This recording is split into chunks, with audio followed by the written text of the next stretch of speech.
Welcome to Tell It to Someone, the only show that's being hounded by dogs barking. First question for today is from Ryan Tussaud. If the hungry ate the homeless, would this fix any of the problems of the world? Well, you see, a lot of the homeless people are actually hungry. I mean, I've had quite a few people saying I'm hungry and homeless, and then I, don't give them anything because, that encourages them. Yeah. So, so they would be eating themselves, and, but that might not be too, because you don't want to see, like, hobos cornholing at the bus station.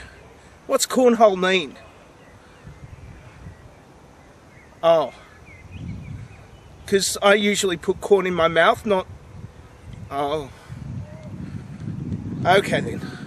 Rocket City Man asks, none of your backgrounds of your videos look like anything from the movie The Road Warrior. It's called in Australia Mad Max.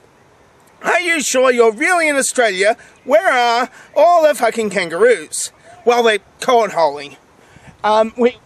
There's a bunny over there. Oh, there's two bunnies. Cornholing. Oh, no. I really don't want to have to explain that. Look, look. I've just thrown a stainless steel boomerang a couple of times and cut somebody's head off with it. I mean, it's not something that Australians do every day. We've got to have a break from these things and, cornhole. Next question is from somebody I forgot there. Canadian atheist. Apart from the obvious but unexplained erotic implications, can you think of any reason why androids would actually dream of electric sheep?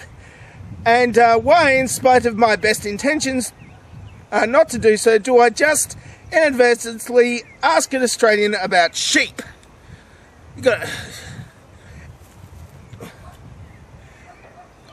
I haven't seen sheep. I've seen bunnies cornholing, but no sheep cornholing.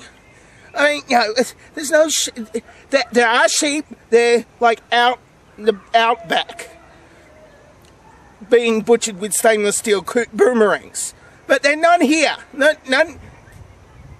Just because sheep are ubiquitous doesn't mean they're everywhere. Apart from the ones I'm wearing on my feet. Oh, Canadian atheist asks, who asked the last one? I don't know. Canadian atheist asks, IKEA has just landed in my city. What can I do? You can eat Swedish meatballs and buy some flat pack furniture.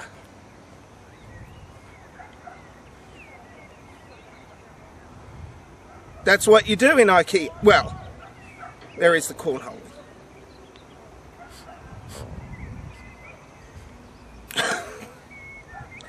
Puss in Boots asks the next question. What is the hot ticket item for this Christmas season? Corporate bioterrorism profiteering is beneficial, of course. Well, beneficial for certain people.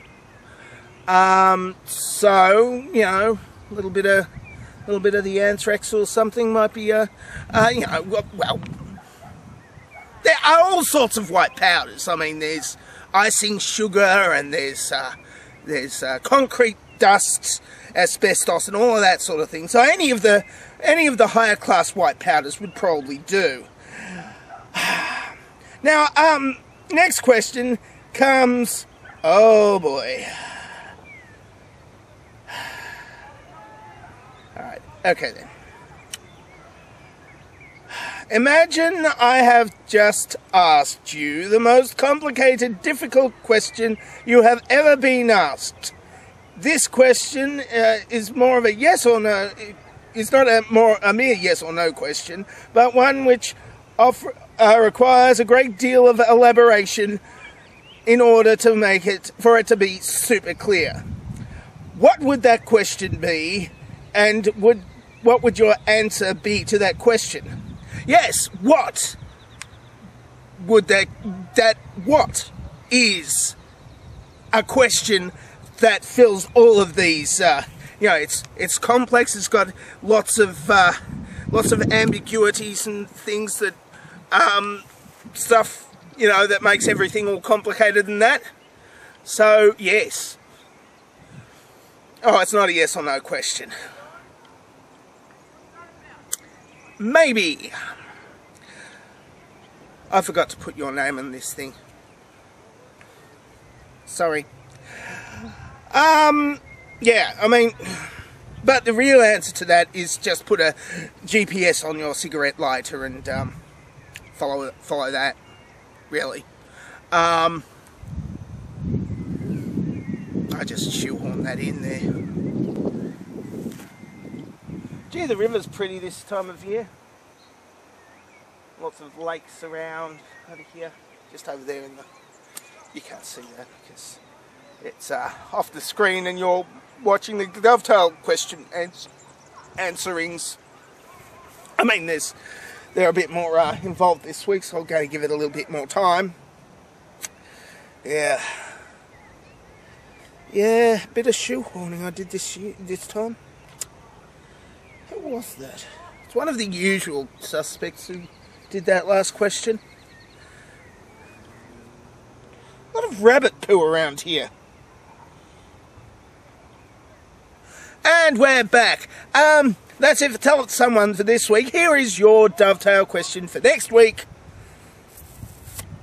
And I'm dangerously talented and I don't have a cool sign-off. Remember to ask a question for next week before the light fades away.